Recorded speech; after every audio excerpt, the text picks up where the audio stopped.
నమస్తే. ఆంధ్రప్రదేశ్లో రాను రాను పోలీసుల పనితీరు చాలా దారుణంగా ఉంది. లా అండ్ ఆర్డర్‌ను కాపాడటం కన్నా తెలుగుదేశం పార్టీకి వ్యతిరేకంగా ఉన్న శక్తుల్ని ఏ విధంగా అణిచివేద్దాం, ముఖ్యంగా వైఎస్ఆర్ కాంగ్రెస్ పార్టీని ఏ విధంగా ఇబ్బంది పెట్టి అల్లకల్లోలం చేద్దాం అనేటువంటి దిశగానే పోలీసు వ్యవస్థ ఎక్కువ కాలాన్ని వినియోగిస్తున్నట్టుగా అర్థమవుతుంది.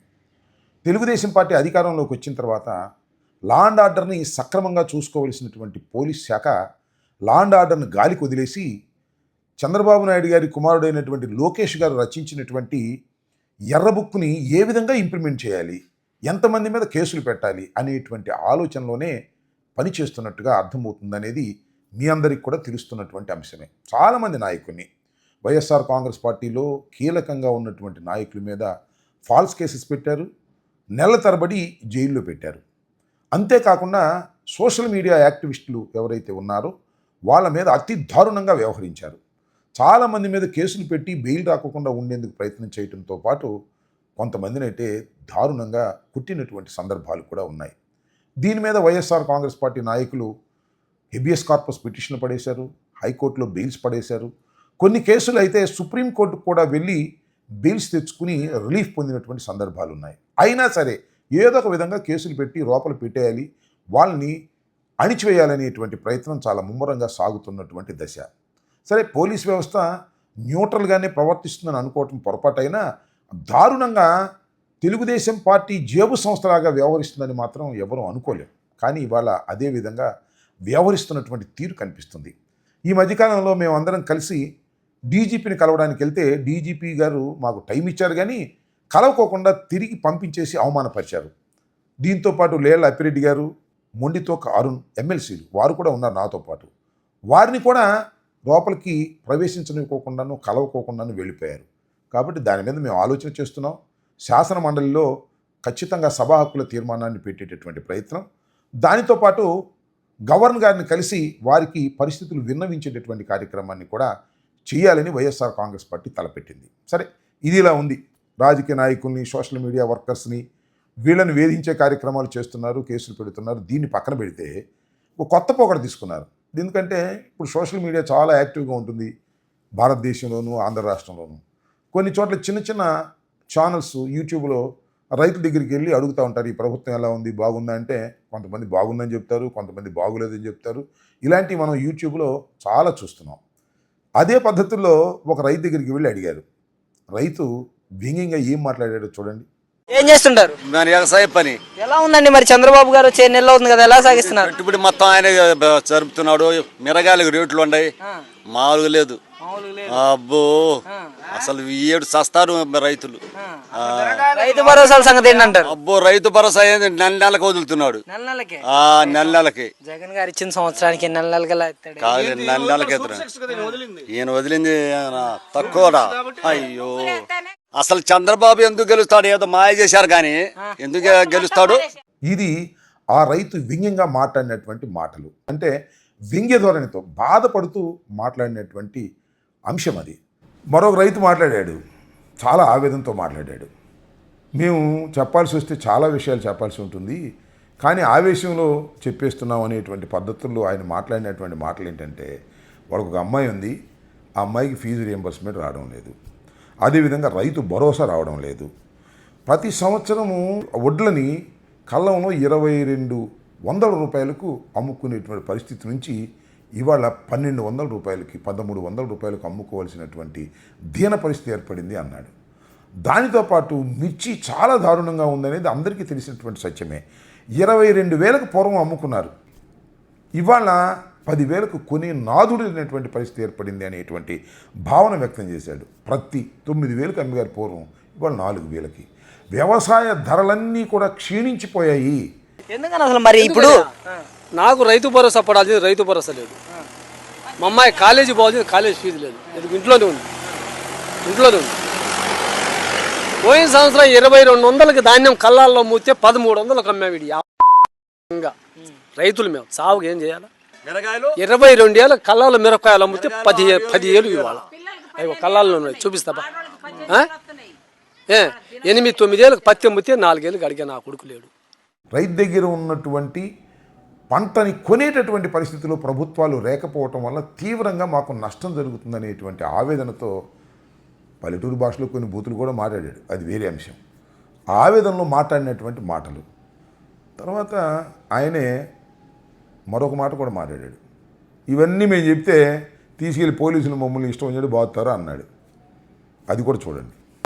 మీరు మీడియాలో చూపిస్తే సాయంత్రానికి మాకు చివరికి అదే జరిగింది. ఈ రైతు సత్తెనపల్లి నియోజకవర్గానికి చెందినటువంటి వ్యక్తి. సత్తెనపల్లి నియోజకవర్గంలో లక్ష్మీపురం తండాకు చెందిన బొల్లు నాయక్ ఇతను పోలీసులు తీసుకెళ్లారు. 2 రోజులు తిప్పారు. ఇవాళ కేసు పెట్టి కోర్టులో ప్రొడ్యూస్ చేస్తామని చెబుతున్నారు. మరి ఎంతవరకు ప్రొడ్యూస్ చేస్తారో తెలియదు. పేపర్లు అయితే మాత్రం వచ్చింది ఈనాడులో, రాజుపాలెం న్యూస్ టుడేలో. సామాజిక మాధ్యమాల్లో విద్వేషాలు రెచ్చగొట్టేలా వ్యక్తిత్వ హననానికి పాల్పడుతూ ప్రభుత్వ వ్యతిరేక పోస్టులను పెడుతున్న వ్యక్తిపై రాజుపాలెం పోలీసులు కేసు నమోదు చేశారు.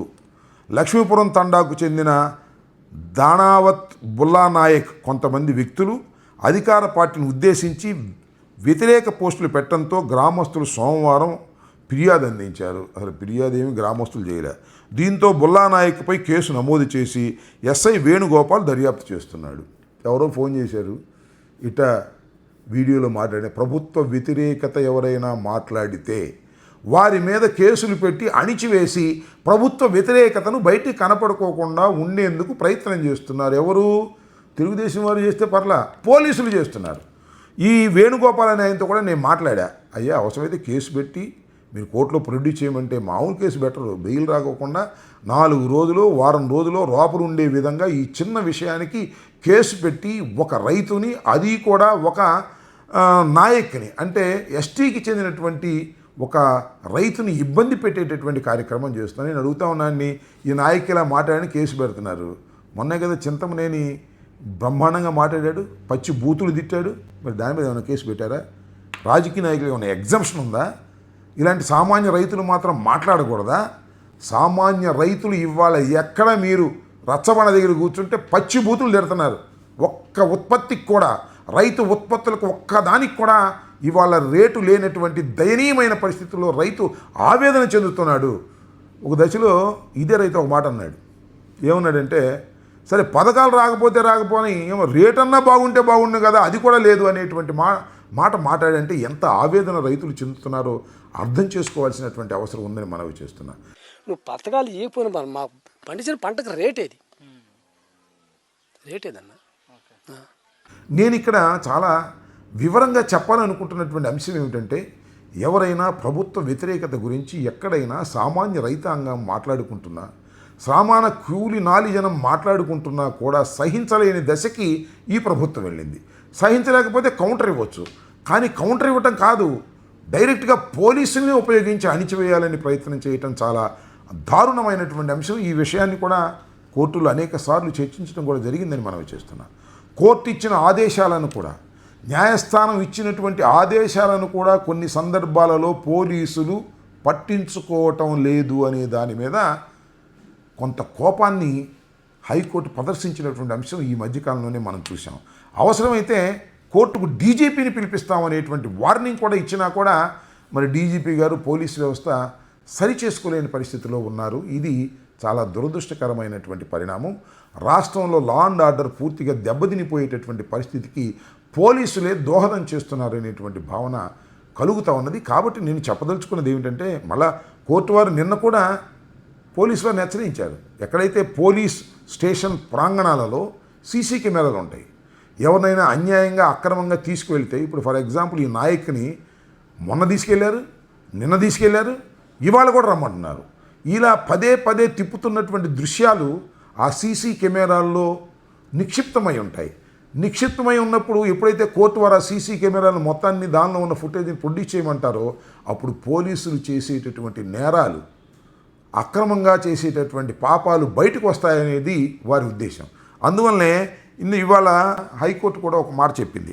పోలీస్ స్టేషన్లో సీసీ కెమెరాల పనితీరుపై ఒక నివేదిక ఇవ్వమన్నారు. మొత్తం టోటల్గా పోలీస్ స్టేషన్లో సీసీ కెమెరాలు ఏ విధంగా ఉన్నాయి, అవి కరెక్ట్గా ఉన్నాయా లేదా, దాని మీద నివేదిక ఇవ్వమన్నారు. మొత్తం 1392 పోలీస్ స్టేషన్లు ఉంటే కేవలం సీసీ కెమెరాలు 1000 మాత్రమే ఉన్నాయి.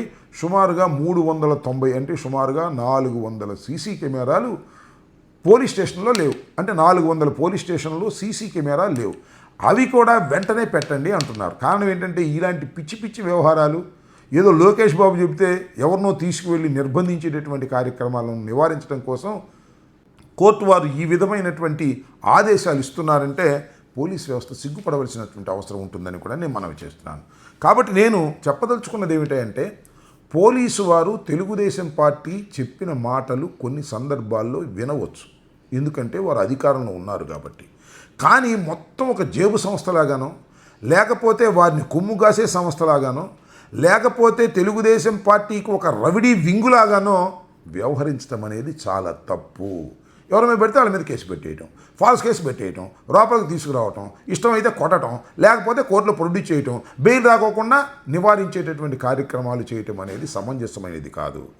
ఎక్కడైనా ఇలాంటి అధికారులు చేస్తున్నప్పుడు వాటిని వైఎస్ఆర్ కాంగ్రెస్ పార్టీ నాయకులు కానీ కార్యకర్తలు కానీ తప్పనిసరిగా గుర్తుపెట్టుకుంటారనే విషయాన్ని దయచేసి మర్చిపోవద్దని మనం చేస్తున్నాం. ఏదో డీజీపీ గారంటే ఇంకా 4 నెలల్లోనో 6 నెలల్లోనో రిటైర్డ్ అయ్యి వెళ్ళిపోతారు. కానీ ఎస్ఐలు సిఐలు ఉన్నారే వాళ్ళకి చాలా సర్వీస్ ఉంటుంది. వారు చాలా కాలం డిపార్ట్మెంట్లో పనిచేయవలసి ఉంటుంది. ప్రభుత్వాలు మారినప్పుడు ఇబ్బంది పడే పరిస్థితి తెచ్చుకోవటం మంచిది కాదు. చట్ట ప్రకారం ప్రవర్తించవలసినటువంటి అవసరం ఉంటుందని కూడా ఈ సందర్భంగా నేను మనవి చేస్తున్నాను. వంశీ కేసులో కూడా ఒక విషయాన్ని ఇక్కడ మీకు ప్రస్తావన చేయాలి. వంశీ కేసులో సత్యవర్ధన్ అనేటువంటి ఒక ఎస్సీ యువకుడు ఆ రోజున తెలుగుదేశం పార్టీ ఆఫీస్ తగులబడిపోతుంది అనేటువంటి ఉద్దేశంతో కంప్లైంట్ ఇచ్చాడు. ఆ కంప్లైంట్ని రిజిస్టర్ చేశారు. వంశీ వారి మీద కేసులు పెట్టారు. మళ్ళా మ్యాజిస్ట్రేట్ ముందుకు వచ్చి నేను ఆ రోజు ఫాల్స్ కేసు పెట్టాను అని చెప్పాడు. ఇది జరిగిన విషయం. ఆ తర్వాత మళ్ళా ఆ సత్యవర్ధన్ని పట్టుకొని మళ్ళీ ఆయన చేత ఒక కంప్లైంట్ ఇప్పించి ఇవాళ కోర్టులో ప్రొడ్యూస్ చేశారు ఆయన్ని. ఇక్కడ మళ్ళా మన వంశీ మీద కేసు కట్టారు. వంశీ మీద కేసు కట్టి వంశీని లోపల వేశారు. ఇక్కడ సత్యవర్ధన్ అనే వ్యక్తి 2 సార్లు మ్యాజిస్ట్రేట్ దగ్గరికి వెళ్ళాడు. మొదటిసారి నేను ఈ కేసు తప్పుగా పెట్టాను అని ఒకసారి, రెండవసారి వంశీ నన్ను బెదిరించాడు అని చెప్పడానికి రెండవసారి.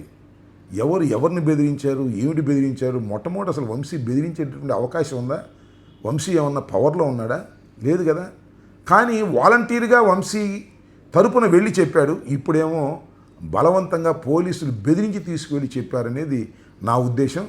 కానీ 4 నెలలు పోతే ఈ పార్టీ ఈ ప్రభుత్వం బలహీనపడిపోయిన తర్వాత వద్దన వాస్తవాలు చెప్తాడు. ఆ వాస్తవాలు బయటకు వస్తాయనేది కూడా నేను ఈ సందర్భంగా చెప్తున్నాను. ఇది చాలా కీలకమైన వ్యవహారం సత్యవర్ధన్ది. సత్యవర్ధన్ ఇచ్చినటువంటి 2 స్టేట్మెంట్స్లో ఏది కరెక్టు అనేది నిర్ణయించవలసింది కాలం, న్యాయస్థానం. కొన్నాళ్ళు పోయిన తర్వాత ఖచ్చితంగా సత్యవర్ధన్ వాస్తవాలు చెప్తాడు. ఈ పోలీసులందరూ ఇరుక్కుంటారనేది కూడా గుర్తుపెట్టుకోమని ఈ సందర్భంగా మనవి చేస్తూ చివరిగా నేను చెప్పదలుచుకుంది ఏంటంటే పోలీసు వ్యవస్థ హద్దులు మీరి ప్రవర్తిస్తున్నది. సోషల్ మీడియా వారిని వైఎస్ఆర్ కాంగ్రెస్ పార్టీ నాయకులనే కాకుండా రోడ్డు వెంట రైతులు మాట్లాడుకునే మాటలను కూడా గుర్తించి వారిని తీసుకొచ్చి జైల్లో పెట్టే కార్యక్రమం చేస్తున్నారంటే అది చాలా నష్టాన్ని ఈ రాష్ట్ర ప్రభుత్వానికి పోలీస్ వ్యవస్థకి ఇస్తుందనే విషయాన్ని దయచేసి మర్చిపోవద్దని ఈ సందర్భంగా నేను మనవి చేస్తున్నాను. ధన్యవాదాలు. Stay aware, stay bold, like, subscribe, and follow at Ambati Rambabu Official for truth and clarity in today's politics.